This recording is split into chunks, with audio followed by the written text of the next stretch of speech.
আসসালামু আলাইকুম। আমি কমলার গাছ লাগাইছি।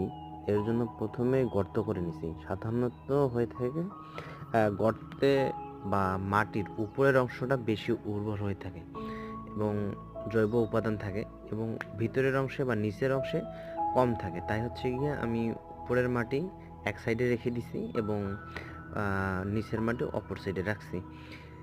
এইখানে আমি আর কোনো কিছু ব্যবহার করিনি, শুধুমাত্র জৈব সার ব্যবহার করছিলাম। এরপরে গাছ লাগাইছি। এখন বাকিটা আল্লাহ ভরসা।